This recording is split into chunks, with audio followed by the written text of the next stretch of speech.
Hey guys, welcome back to the channel. Today I'm going to talk about something that is very controversial. I don't know why people get so bent out of shape about it.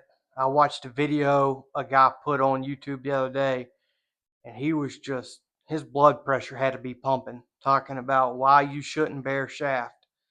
I see it on Facebook groups all the time. People get on there and argue about it. And I'm going to be honest, usually the people who are saying you don't need to do it are the old crusties. And I got that from Tom Clum. Uh, that's what I call them, but it's usually those guys who are stuck on old school and you don't need a bear shaft tune. And I personally don't care what anyone is doing. I'm worried about me. I want my arrow flying as perfect as I can possibly make it.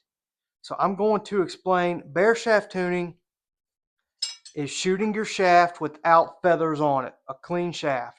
Okay. I'm not going to get into how to do that today. What changes you can make to bear shaft tune. We're just talking about why I think it's important and why I do it. So the feathers on there on the shaft are to correct anything wrong in the flight. All right. So if you're with a traditional bow, you tune the arrow to the bow. A compound, you tune the bow to the arrow and the shooter. Traditional bow, you can't do that. You can't, adjust uh, limb angles, cams, yokes, all that stuff. You can't move arrow rest. You know, none of that with the traditional bow, your basic traditional bow. Some you can adjust rest, but we're talking about the basic here. So you have to tune the arrow to the bow. You have to get your correct spine, your correct spine range for what you're shooting. You cut the arrow down. The length of the arrow makes it weaker or stiffer depending on the length of it. So you cut some down and make it stiffer. Change tip weights, insert weights to make it stiffer and weaker. But the feathers fix anything wrong in the flight of the arrow. Okay. So if the arrow was not tuned, and I've seen this millions of times, uh, you'll be shooting an arrow and it's just flying like a dart. It looks good, perfect. You take the feathers off, and all of a sudden you're shooting a bear shaft and it shows you everything that's wrong with it. Might be a little weak, might be stiff, might be knock high, knock low, a combination of the two. You never truly know until you cut the feathers off of there. Okay, I've done it a bunch, shooting arrows that are just flying like darts. And then you cut the feathers off, and it's like, oh wow, I didn't know that. So it shows you all those minor things that are wrong with the flight. Okay, so the feathers are fixing the tune. If the tune's wrong with the arrow, it's fixing that in flight. It's also fixing anything I do wrong on the shot. Say I pluck the string or I torque the grip, something we all do, we try to not, but every now and then we induce some kind of user arrow into the bow, which transfers to the arrow, and the feathers are there to correct it. They are also guiding a broadhead. You cannot shoot a bare shaft without fletchings with the broadhead because that broadhead is going to guide that arrow wherever it wants to go. It needs those feathers on the back to guide it. Okay. So when you bare shaft tune, you do it with just a fill tip on the end.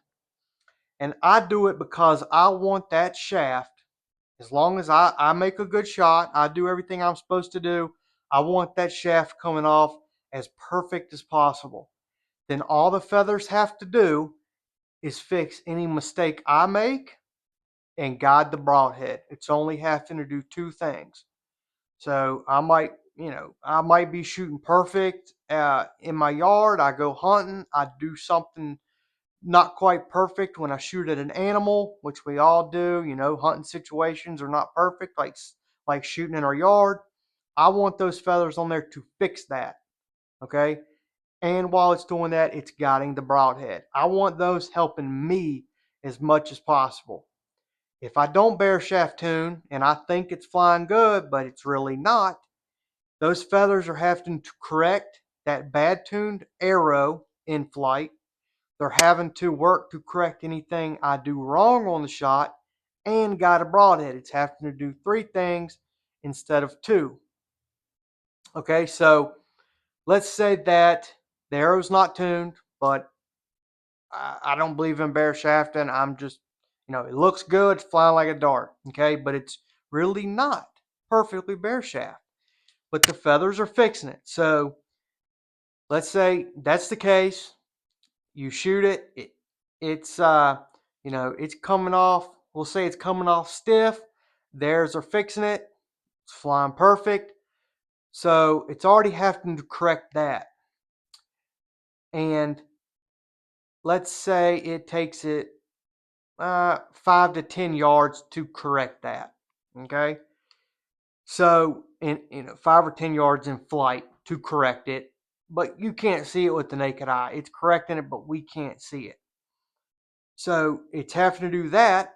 Well, let's say I make a poor shot, so the feathers are off, also having to work to correct that. So it's getting twice as much. Um, it's getting twice as much strain on those feathers, I guess you could say. It's 2 times the amount of something going wrong those feathers are having to fix, and got a broadhead. So when you want your shaft to hit that animal, you want it flying as perfect as possible when it hits an animal. It's going to give you the most penetration.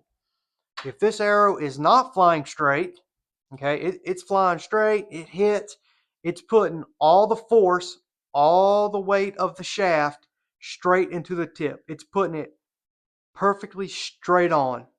If it's not flying straight, say it's going a little bit crooked, it hits. That tip's wanting to hit, but the back end of the shaft is wanting to go this way. Okay? It's going, I'm exaggerating it right now to show you, but it's going like this, boom. And instead of putting all that straight on force, it's wanting to hit, and the back end of the arrow is wanting to go that way. So it's spending some of that energy that way instead of putting it all perfectly straight. Okay, so you want it flying as perfect as it can. When it hits an animal, it's going to give you more penetration. Well, when if those feathers are having to correct that in flight, it might take 5-10 yards for those feathers to completely correct it in flight. Well, what if you have an animal at 8 yards and you shoot it at 8 yards and those feathers have not completely straightened out the bad tuned arrow, not to mention if I do something wrong on the shot. So it might straighten it out at a certain yardage. I heard one guy say it takes 5 feet. It takes longer than 5 feet. I'm sure everybody's seen it happen. You'll see an arrow coming off and it'll be going sideways, and then all of a sudden the feathers of the fletchings will correct it and it'll start flying straight. Everybody saw that. Um, it usually takes 5 to 10 yards for those feathers to completely correct that. And if let's say it takes, we'll say it takes 5 to 10 yards for it to correct a arrow that's not perfectly tuned. Well, then I induce something bad on the shot. It might take 15 to 20 yards. It's having twice as much error that it's having to fix. So, what if you have an animal within that yardage that feather has not completely corrected it? Not to mention when this thing's coming off the bow and it's coming off a little bit crooked, knock high, knock low, weak, stiff, it's coming off and the feathers are having to correct that. It's taking energy out of the arrow to fix that. It might not be far, it might be 5 yards, but that's 5 yards that it's losing energy to have to try to fix that. When you have that bare shaft coming off just perfect, it's taking every bit of energy that bow is putting into the arrow. It's all sucking it straight into the arrow. It's just flying perfect. You got the feathers on there to correct anything I might do wrong and to guide that broadhead. I have never once in my life, and I've done it a bunch, If I bare shaft tune my arrows, absolutely perfect for me, I can shoot any broadhead I want to. Okay, I've never had to do anything else. I've helped friends do it. They all just fly like a dart. Even with the Simmons, everybody talks about the big wide Simmons. Even the Simmons, they fly like a dart. Now I will say these things come in heavier than what they are marked. Okay, so it might be 150 grain head is what it's marked, but it might weigh 165. Okay, so if that could make your arrows a little bit weaker. If you know they're heavier than what you're planning on them to be, they're heavier than what your field tips are that you tuned it with. It it might cause a little bit of something there, but that's on the broadhead weighing more than it should. If I bare shaft tune and I got them flying great, any broadhead I want to shoot, I can shoot, and they fly like a dart. Some broadheads, the bigger ones like the Simmons, to me seem a little bit less forgiving. So if I do something bad on the shot, I can see it a little bit more in the arrow. They're not as forgiving as a smaller broadhead is, like uh, like a little a VPA or something. They're much more forgiving, and that's something people don't talk about the smaller smaller broadheads is they are more forgiving on the shot. It's less up front that the feathers are having to correct, and when you do something bad on the shot, that big broadhead is wanting to take that arrow a different direction, and the feathers are having to fix it. But and that's something to be said for the lower profile heads. I know everybody wants to use these big 200, 250 grain broadheads.